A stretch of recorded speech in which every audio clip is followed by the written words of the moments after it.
Hello, it's Dumplet here. Here's an item on algebra. So we have an equation, x squared plus the square of x divided by 2x minus 1, that's equal to 2. And we're asked to find all possible values of x, so real and imaginary ones, if there be any. And I found this question on Twitter, so credits to the owner of the problem. As usual, pause this video if you'd like to give this item a try. But if you're done, let us dive into the solution. So, well, here is just an equation, and we have a denominator of 2x minus 1, which is going to be squared. So, well, we usually just clear the denominators here. So let us clear the denominator by multiplying both sides by the square of 2x minus 1, since the only denominator that's going to appear is the square of the 2x minus 1 from this term. So if I multiply both sides by the square of 2x minus 1, I'll get the following. So just x squared over here times 2x minus 1 squared. And then the second term just becomes an x squared. And then the 2 here becomes 2 times 2x minus 1 squared. Then we just kind of expand. So we know that the square of 2x minus 1, you can just use the square of a binomial for that. It's going to be equal to 4x squared minus 4x plus 1. So this given equation, which is technically a fourth degree polynomial now, because we're going to get an x to the fourth term, it's going to be equal to, so the first term over here, so x squared times 4x squared minus 4x plus 1, that's going to give us 4x squared minus 4x cubed plus x squared, but there is an x squared here, that's why we have the 2x squared here. Now on the right side, it's just 2 times this thing, so it becomes 8x squared minus 8x plus 2. Now we can move everything to one side to kind of help us visualize, to kind of put the right side to 0. So 4x squared minus 4x cubed minus 6x squared plus 8x minus 2 is equal to 0. So this is the quartic polynomial equation that we have to solve. And well, typically we're just going to ask help from the rational root theorem. So rational root theorem states that we just have to take the factors, positive and negative, of the constant term. In this case, it's negative 2, so just take the positive and the negative factors of 2, and then we're just going to divide it by the positive and the negative factors of the leading coefficient, in this case 4.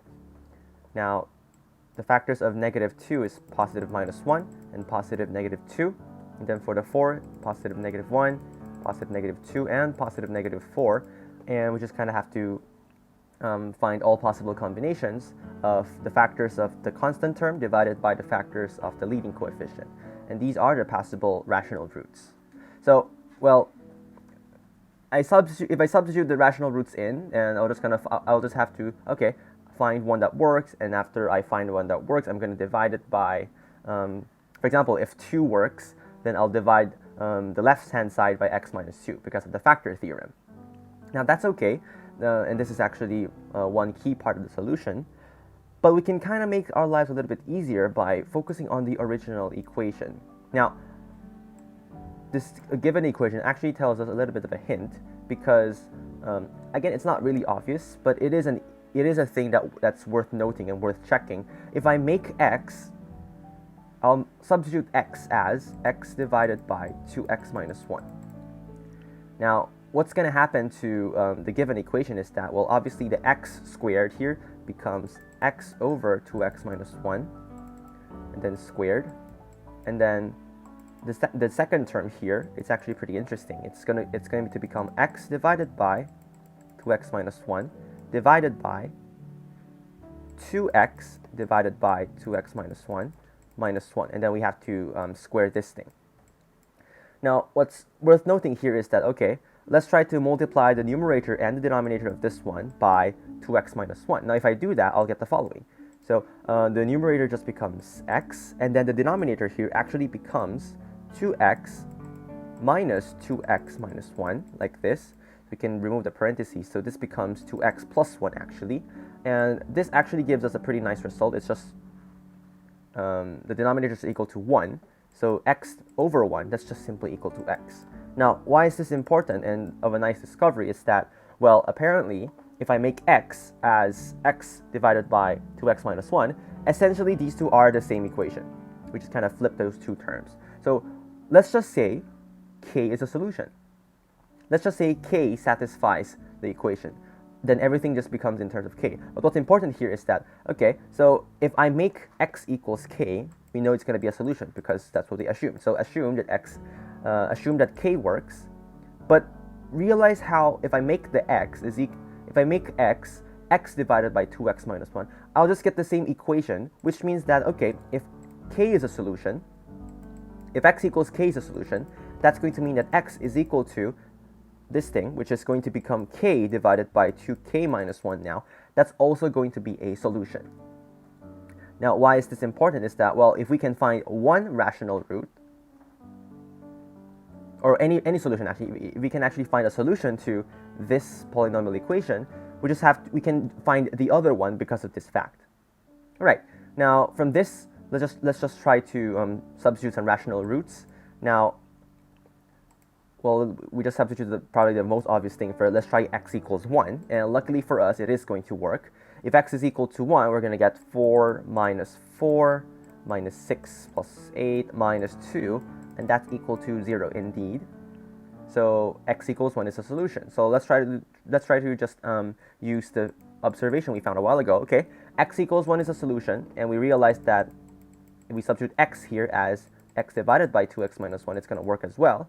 All right, x equals 1 implies that x is equal to 1 divided by 2 times 1 minus 1. Now, this is just equal to 1 though. All right, but this doesn't really mean any new solution for us because we just got 1 and then we got 1 out of it, but that's no problem.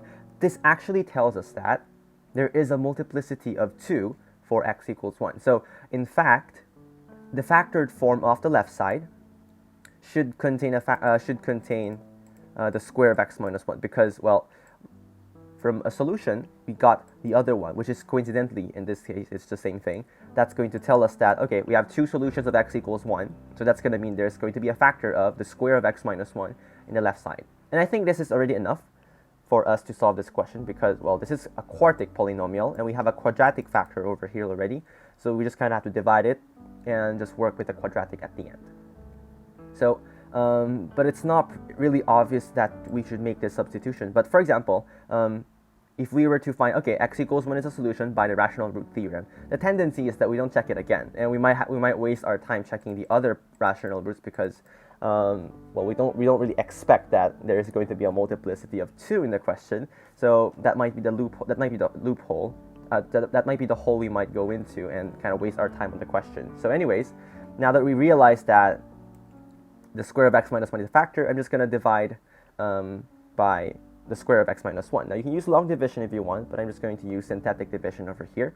I'm going to divide by x minus 1 first, and then I'm going to divide the result by x minus 1 again. So bring the 4 down. 4 times 1 gives 4. We add them. That's 0. 0 times 1 is 0. Adding them, negative 6. Negative 6 times negative 1 gives negative 6. Adding them gives 2. 2 times 1 gives 2, and right, taking the last column, the sum of the last column is going to be 0, as expected, since it is a factor, so the remainder is 0. I'm going to divide this again, so bring down the 4. 4 times 1 is 4, 0 plus 4 is 4, 4 times 1 is 4, negative 6 plus 4 is negative 2, negative 2 times 1 is negative 2, and then again, the last column sums up to 0, and expected because it is a factor. So these three numbers will be the coefficients of the remaining quadratic term. So this would tell us that the other factor is 4x squared plus 4x minus 2. So I think this is going to be the quadratic equation that we're going to solve for the other possible solutions. So 4x squared plus 4x minus 2 is equal to 0. I mean, we can divide both sides by 2 because there is a common factor of 2. So 2x squared plus 2x minus 1. Now, this is not factorable, unfortunately. So if I were to exhaust all my possible rational roots, I won't be able to find any, apparently. So we just have to use a quadratic formula to kind of help us solve the last two roots. So x would be equal to negative b, so negative 2, plus minus square root of b squared minus 4ac. So b squared minus 4, a is 2, c is negative 1. And then we just kind of have to divide it by 2a, which is 2 times 2. And we just kind of have to simplify the result. X is equal to negative 2 plus minus 2 squared here is 4. minus 4 times 2 times negative 1. So this part becomes a positive 8. So it's the square root of 12. Now the square root of 12, that's the same as 2 square root 3.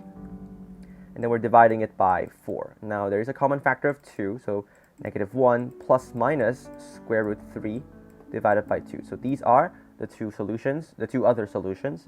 So we are going to have the following possible values of x. X is equal to 1 and x is equal to negative 1 plus minus square root of 3 over 2. Again, it agrees with the fundamental theorem of algebra because we have 4 solutions technically. The one just has a multiplicity of 2. So we have 4 possible solutions to the question. And there we have it.